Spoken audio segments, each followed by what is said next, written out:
आपके साथ तरन्नुम जहान शेख और आप देख रहे हैं टीवीजे मीडिया।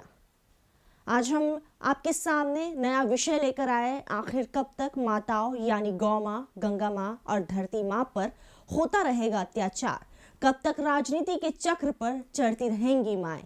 क्या माताओं से क्षमा मांग लेनी चाहिए कि हम बेबस हो चुके हैं? ऐसे ही सब कुछ चलता रहा तो खुद न्याय करेंगे भगवान।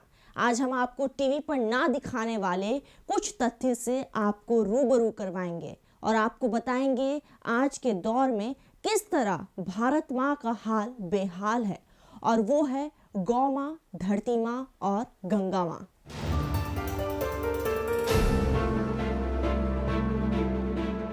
आप पहले इस वीडियो को देखिए माँ कही जाने वाली गौ माता की, जो काफी दिनों से देश में सत्ता पाने का एक महत्वपूर्ण विषय भी रहा है। उसकी हालत आप खुद देखें।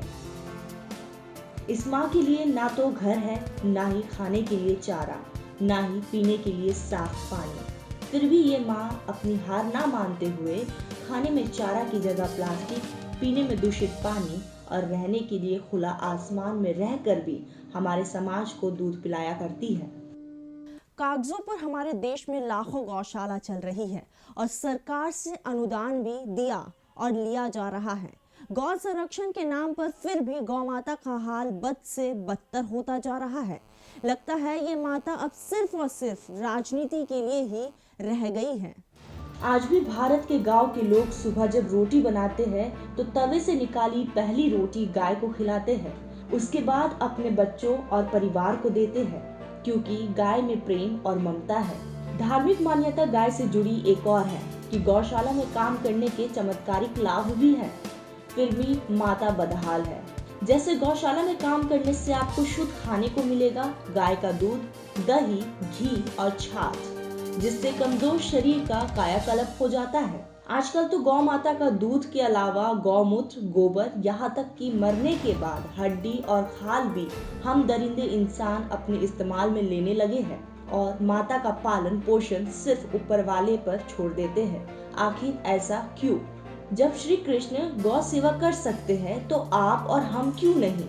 गौ माँ के बाद बात करते हैं धरती माँ की। लेकिन क्या आपने कभी सोचा है कि हम इस माँ को कितना सम्मान देते हैं? आज का इंसान इतना मतलबी हो गया है कि पर्यावरण को दूषित कर धरती की हालत खराब कर रहा है, पर हम इंसान शायद ये भूल जाते हैं कि इससे हमारा ही नुकसान होगा। आज जरूरत है तो हमें जागने की और अपनी धरती माँ को बचाने की। हम उस सभ्यता के वासी हैं जहाँ धरती को हम अपनी माँ कहते हैं, पर सवाल ये उठता है कि क्या हम अपनी धरती माँ की केयर करते हैं? हर साल पृथ्वी को स्वच्छ रखने की कस्में भी खाई जाती हैं, मगर हालात नहीं बदल रहे हैं। पृथ्वी पर हवा और पानी सब प्रदूषित हो चुका है। ऐसा ही रहा तो वे दिन भी दूर नहीं जब ये धरती ही हमारे रहने लायक नहीं रहेगी। प्रदूषण के कारण न स्वच्छ पानी होगा और न ही ऑक्सीजन। आइए जानते हैं कि हर दिन ऐसा कैसे हो रहा है अनर्थ। अपनी धरती को बचाने की जगह हम उसे किसी न किसी रूप में प्रदूषित कर रहे हैं, जिसका परिणाम हमें ही भुगतना पड़ेगा। 6 अरब किलोग्राम कूड़ा रोज समंदर में डाला जाता है। 2 लाख करोड़ रुपए का नुकसान भारत हर साल प्रदूषण की वजह से उठा रहा है। 8 सेकंड में एक बच्चा गंदा पानी पीने से मर जाता है। 10 लाख टन तेल की शिपिंग के दौरान 1 टन तेल समंदर में बह जाते हैं। 50 साल से जारी ग्लोबल वार्मिंग लेती जा रही है विकराल रूप। इंडिया दुनिया में सबसे खराब एयर क्वालिटी के लिहाज से दिल्ली सबसे खराब एयर क्वालिटी वाले शहर में टॉप पर है। हम अक्सर मौसम में हो रहे बदलाव पर चर्चा और चिंता तो करते हैं, लेकिन इसके कारण भी हम ही हैं। अपनी धरती के प्रति हमारी उदासीनता मौसम में बदलाव का बड़ा कारण है। हम भले ही जंगल को डर के माहौल में देखते हैं, लेकिन सच्चाई यही है कि ये जंगल ही हमारी जिंदगी में मंगल लाते हैं, लेकिन हम इन्हें तबाह करते जा रहे हैं। ट्रॉपिकल थ्रोन और श्रब कैटेगरी में ही केवल इंडिया में थोड़ा इजाफा हुआ है। वे भी इसलिए क्योंकि मौसमी बदलाव के कारण उत्तर क्षेत्र के इलाके मरुस्थलीय होते जा रहे हैं। 29% जमीन का हिस्सा ही बचा है जंगल युक्त। साथ ही ये परसेंटेज साल दर साल लगातार गिरता जा रहा है। इंडिया दुनिया में ईंधन के तौर पर लकड़ियों व लकड़ी के कोयले का इस्तेमाल करने में नंबर 1 पर है। इंडिया 20% भूमि क्षेत्र तक ही सीमित रह गया है। पारंपरिक जंगल ये 6.5 करोड़ हेक्टेयर भूमि के समतुल्य है। 30 लाख लोगों की आजीविका का प्रत्यक्ष और अप्रत्यक्ष रूप से साधन है जंगल। इस संख्या में आने वाले दिनों में और बढ़ोतरी के आसार है। 42,000 करोड़ रुपया सालाना सरकार खर्च कर रही है देश में पेड़ों की संख्या बढ़ाने के लिए। 90,000 प्राणियों और 1300 पक्षियों की प्रजाति पाई जाती है इंडिया के जंगलों में।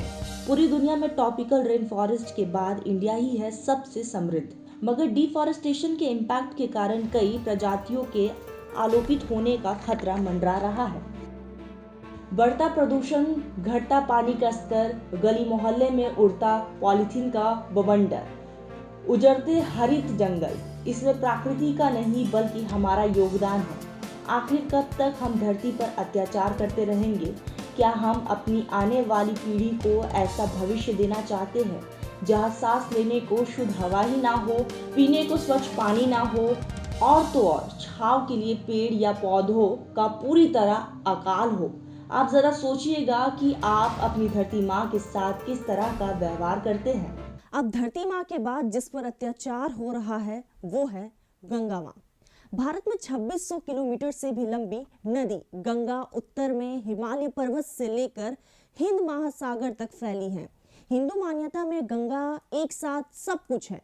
पीने के पानी का स्रोत, देवी, पाप धोने वाली, पावन करने वाली, शवों को बहाने वाली और चिता की राख को अपने में समाहित करने वाली। इसीलिए देश में गंगा के लिए घाटों पर होती है माँ गंगा की आरती।